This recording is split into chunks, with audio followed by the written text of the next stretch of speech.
যারা ভাবছেন প্রবাসী যেতে খুব সহজ, জাস্ট টাকা দেবেন আর চলে যাবেন, আসলে এই স্টেপগুলো বাংলাদেশ সরকার সম্পূর্ণ চেঞ্জ করে ফেলছে।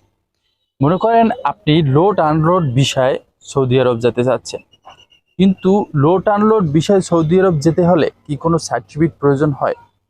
মানে আপনি লোড আনলোড বিষয়ে যে দক্ষ, সে বিষয়ে একটা সার্টিফিকেট প্রয়োজন হবে।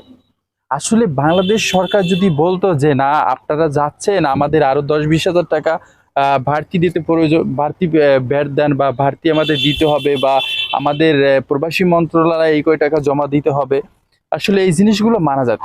কিন্তু কিছু কিছু বিষয় যে আপডেট করে, নতুন নতুন পদ্ধতি তৈরি করে, যে পদ্ধতিগুলো সৌদি সরকারও অথবা জানে না, যে একটা ক্লিনার বিষয়, আপনি ক্লিনার বিষয়ে সৌদি আরব যাবেন, কিন্তু সেখানে আপনার দক্ষ হতে হবে।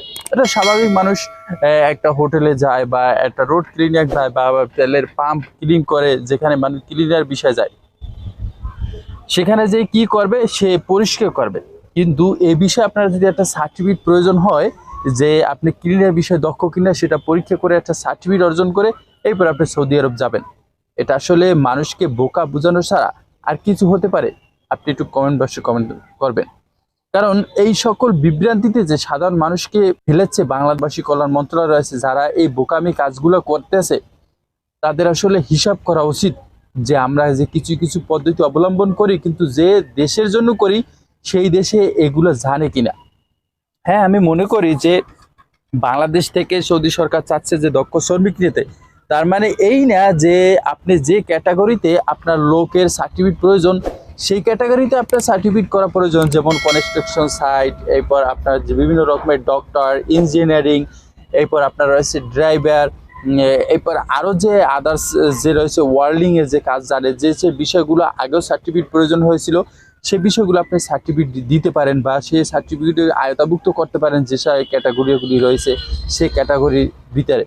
কিন্তু যেগুলোয় প্রয়োজন নাই, যেমন আপনার আমের মসজিদ বিষয় রয়েছে, ক্লিনার বিষয় রয়েছে, লোড আনলোড, যারা একটা মানে মানে আপনার গাড়ি থেকে মাল নামাবে উঠাবে, এই বিষয়ে আপনি কী রকমের সার্টিফিকেট চাচ্ছেন আর কী রকমের দক্ষ শ্রমিক আপনি পাঠাচ্ছেন আমি জানি না, যারা একদম জেনারেল ওয়ার্কার।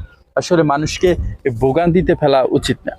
কারণ আপনি বাংলাদেশ থেকে যারা প্রবাসে যায়, তারা দিন শেষে বাংলাদেশের জন্য রেমিটেন্স পাঠায় এবং সেই রেমিটেন্সের মাধ্যমে কিন্তু বাংলাদেশ উন্নত হচ্ছে। কিন্তু আপনি এই বাংলাদেশ থেকে প্রবাসে মানুষ বহিগমন করার জন্য যে স্টেপগুলো রয়েছে, সেগুলো আরও সহজ করা দরকার। বাংলাদেশ সরকারের সেখানে আপনি সহযোগিতা করা দরকার, ইজি করে দরকার প্রসেসগুলো, যাতে খুব সহজে এবং তাড়াতাড়ি যেতে পারে। কিন্তু একটা মানুষ মানে আপনার পাসপোর্ট থেকে প্রসেসিং করা শুরু করে বিমানের টিকিট কাটা পর্যন্ত 5 থেকে 6 মাস বা 3 থেকে 4 মাস আপনি এখানে স্টেপ বাই স্টেপ বাধা দিয়ে রাখতেছেন এবং বিভিন্ন টাকা অপচয় করাচ্ছেন মানুষগুলোর। যেখানে একটা প্রবাসী মিনিমাম মিডল ইস্টে যেতে 3 লাখ 3.5 লাখ টাকা লাগে, সেখানে আপনি সেটার ধারা দিয়ে 5 লাখ 5.5 লাখ 6 লাখে এই টাকাগুলো মানুষ তো ঋণ করে যায়। একজন মানুষ প্রবাসী কেন যায়?